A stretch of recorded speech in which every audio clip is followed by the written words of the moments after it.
Bonjour les amis, je me présente, je m'appelle Martine.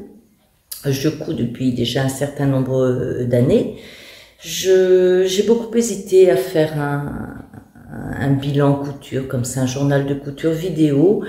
C'est un format qui me faisait envie, mais je me demandais si ça allait intéresser les gens. Et puis après, je me suis dit, ben, moi, des podcasts couture, j'en regarde quand même pas mal, régulièrement. Donc, je me dis que pourquoi pas. Et puis bon, je n'oblige personne à regarder, donc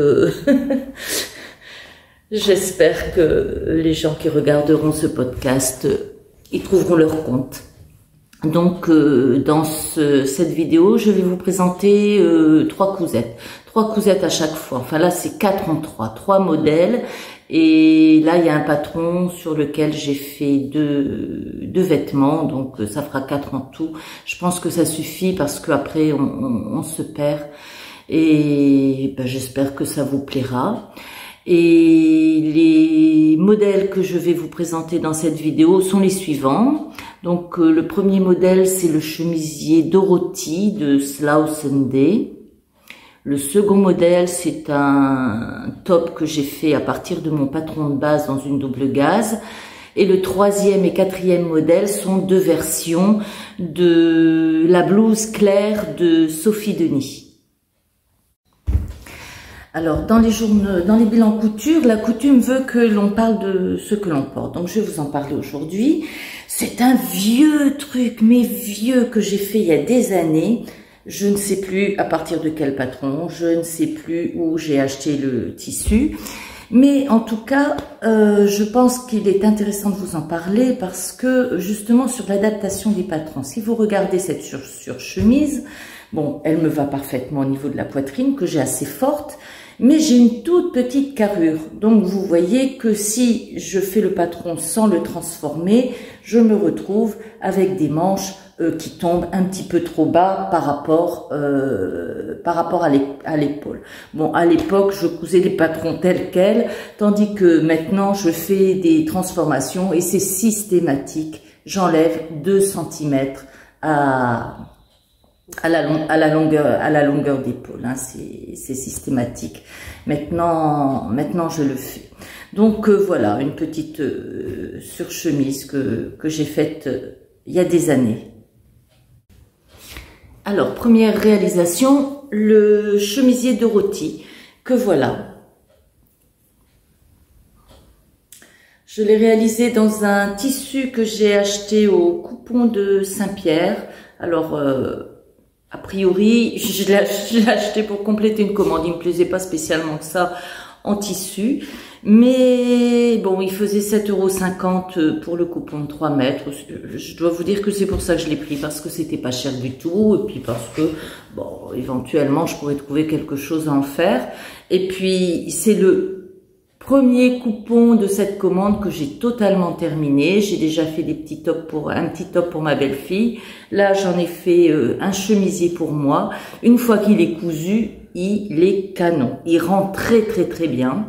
Bon, en plus, chemisier Dorothy, c'est un modèle qui est très sympathique. J'ai acheté le patron parce que j'aimais particulièrement le col qui démarrait sans qu'il y ait autre chose ici. Voilà, ce col-là. Et puis, pour les petites fronces au-dessus de l'empiècement, j'aimais beaucoup ce modèle pour ça. C'est un patron qui se propose en 2 versions, de la taille 34 à 46, marge de couture incluse, des marges de couture de 1 cm.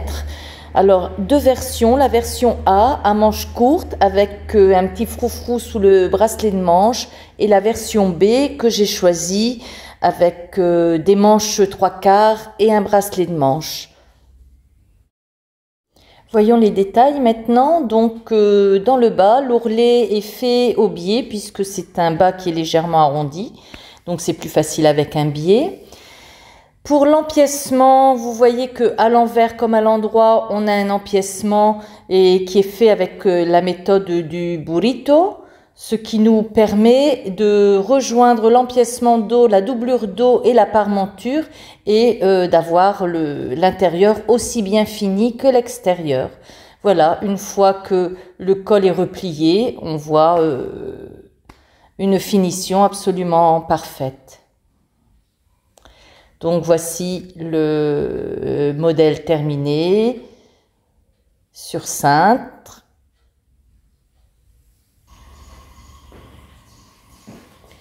Et la vidéo portée.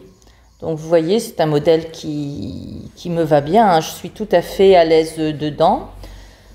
Vous voyez l'arrondi. La petite fente sur le côté qui rend la chose assez jolie. Hein, le dos est légèrement plus long que le devant, il y a un fil qui traîne. Les petits boutons et l'encolure qui tombent parfaitement. Les manches 3/4. Bon, je trouve qu'elle est quand même un peu courte. Quand je la referai, parce que je vais la refaire, je la rallongerai légèrement. Alors la causette suivante que je vais vous présenter a été faite à partir de mon patron de base. C'est un patron de base que j'ai fait en suivant les vidéos de la mode pour LOL.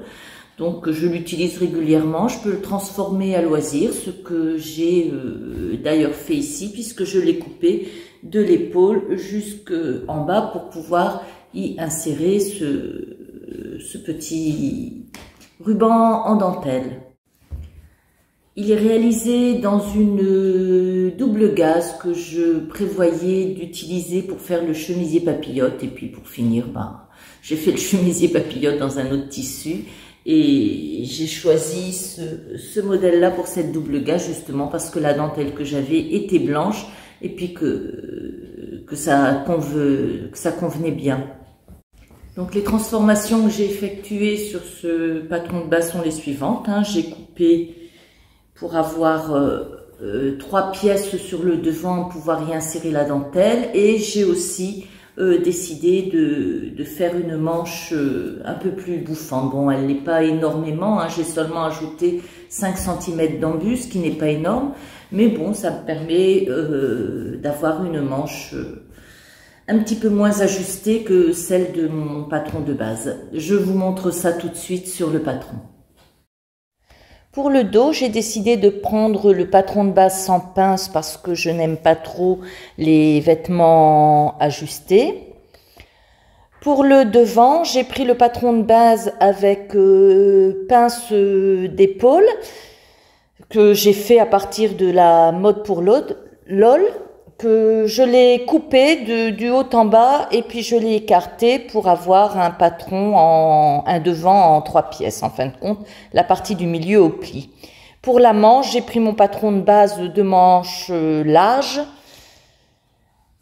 et je l'ai élargi au niveau de la tête de manche et aussi au niveau du bas pour en faire une manche bouffante.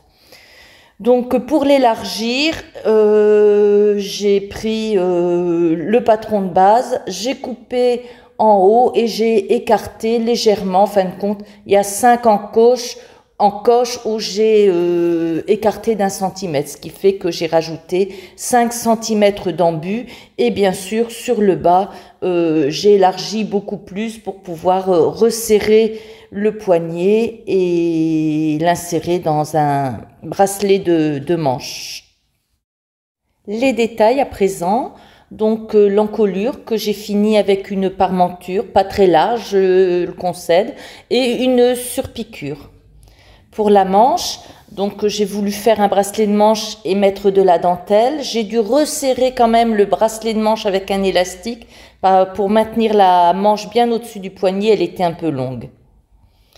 En ce qui concerne la dentelle sur le devant, c'est une dentelle synthétique que j'ai achetée dans une mercerie marocaine à 1 dirham le mètre, pas cher du tout, 10 centimes d'euros. Et voilà le modèle fini. Vous voyez, c'est quand même un modèle relativement simple à partir du patron de base sans grandes complications techniques. Et maintenant la vidéo portée. Comme vous pouvez le voir, c'est un modèle qui me va bien, comme tous les modèles que je fais à partir de mon patron de base qui est fait à mes mesures. Je suis très à l'aise dedans. La dentelle qui a son petit charme. Au niveau des manches, ça fait un petit style 18e siècle que j'aime beaucoup. Pour le dos, donc le dos sans pince pour ne pas avoir un haut ajusté. Et voilà le résultat final qui j'espère vous plaira. La troisième et la quatrième cousette que je vais vous présenter sont faits à partir du patron Clair de Sophie Denis. Donc vous avez là la troisième, celle que je porte. Bon, vu comme ça a l'air d'aller, mais croyez-moi, c'est pas une grande réussite. Elle a beaucoup de défauts que je vous détaillerai par la suite, photo à l'appui. Et la quatrième cousette, c'est tout simplement une robe qui a quelques petits défauts quand même, mais qui est quand même bien mieux réussi que ce chemisier, qui pourtant, je le vois à la caméra, a quand même belle allure, hein, vu de loin et en courant vite. Je vais vous raconter une anecdote. Quand j'étais petite et que je cousais avec ma mère, bon, il y avait évidemment plein de défauts sur ce que je faisais, hein, des trucs de poupées, des bricoles, et pour me consoler, elle me disait toujours, ça fait rien. En courant vite, ça se verra pas.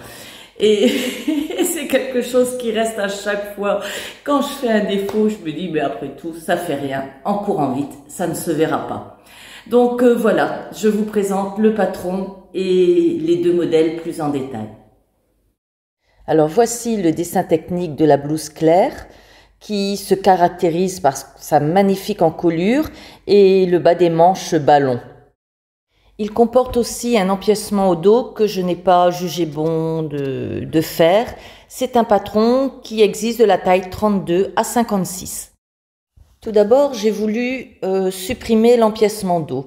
Donc j'ai découpé, le patron était découpé, je l'ai superposé avec le dos, mais comme vous voyez, je me suis trompée d'1 centimètre. Hein. Quand les marges de couture sont incluses, c'est beaucoup plus compliqué de transformer un patron. Résultat des courses, je me suis retrouvée avec un dos qui était plus grand que ma parmenture, donc j'ai dû faire quelques petits plis pour ajuster les deux pièces. Autre défaut du modèle, son encolure qui est à mon goût bien trop grande. J'ai donc mis un petit ruban pour cacher le gouffre. Le tissu venant d'un sari que j'avais acheté en Inde il y a quelques années, j'avais une bande en haut et en bas et j'en ai profité pour faire un petit nœud qui est très fluide et puis qui rend bien, hein, qui est très joli comme ça. Un autre problème de ce modèle, c'est que je me sens un peu étriquée dedans. Hein. L'emmanchure est petite comme vous le voyez et j'ai besoin de plus de place. Pour le second modèle, la robe, j'ai enlevé 2 cm sous le bras. Pour la robe, j'ai aussi modifié l'encolure, comme vous voyez. Je l'ai réduite de quelques centimètres tout autour pour qu'elle soit moins profonde. Voilà. Mais le défaut principal de cette cousette vient du tissu, hein, qui, si vous voyez là au niveau de la pince, il n'a pas tenu, il s'est effiloché. Bon, c'est pas un coupon de tissu, c'est un sari. Et je me suis bien rendu compte que les saris, c'est pas fait pour être cousu, c'est fait pour être enroulé autour de la personne, et c'est tout. Donc je vous montre maintenant la vidéo portée. Bon, comme vous voyez, c'est un modèle qui est joli, hein, avec la bande de sari en bas et que j'ai reprise au bracelet de manche. Bon, c'est un peu étriqué, ça c'est sûr. J'aime être à l'aise dans mes vêtements, c'est trop petit pour moi. L'encolure est trop grande, comme je vous l'ai dit. Donc j'ai fait ce petit ruban qui, à mon sens, donne un charme supplémentaire au modèle. Hein. J'aime beaucoup ce ruban, le tissu est très fluide en plus. Donc ça va bien, il se pose bien, je trouve ça joli.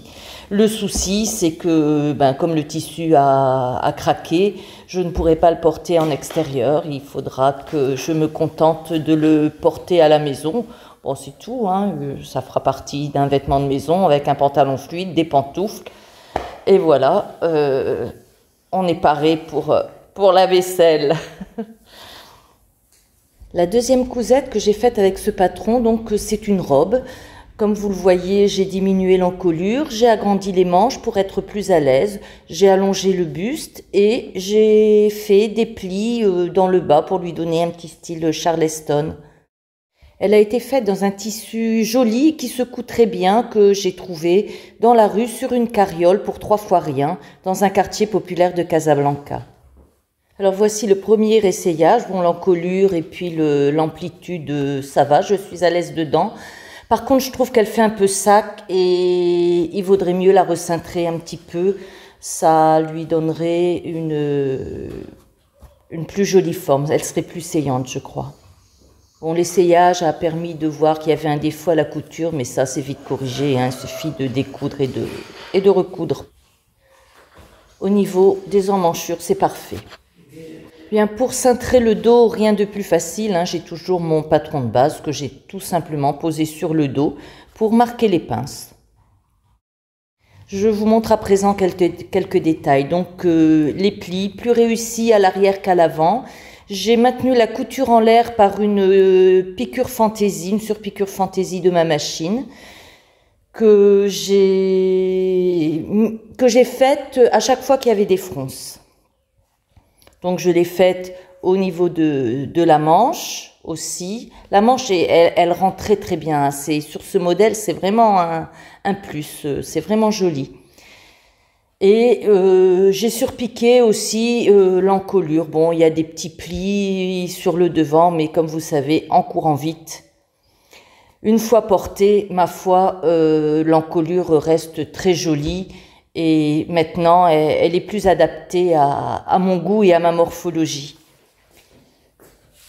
Donc voici le modèle à présent fini et porté. Ça faisait encore sac, donc j'ai rajouté une ceinture malgré les pinces. Bon, l'encolure parfaite, hein, j'aime beaucoup. Les manches, pareil, j'aime bien. Les plis qui donnent ce petit air Charleston, je trouve ça joli aussi. Franchement, c'est une réalisation qui me plaît énormément.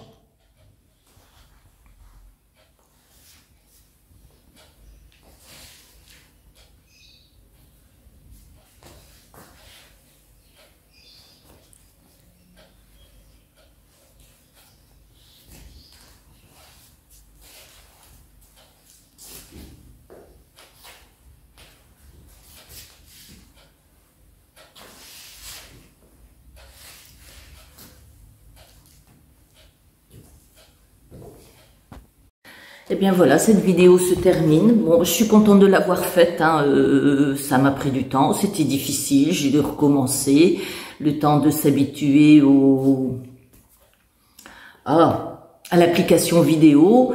Mais bon, quand j'en ferai d'autres, ça ira mieux, hein. On ne peut que progresser. C'est en forgeant qu'on devient forgeron. Donc, je pense que je vais continuer à forger tant que ça me plaît. J'aime bien partager avec vous, hein. C'est vrai que c'est pas avec mon mari que je vais parler couture. Ici, je connais personne qui fait de la couture. Donc, voilà, c'est avec vous que je partage mes flops, mes tops, mes difficultés, mes réussites, et puis bon, ça me fait plaisir de le faire.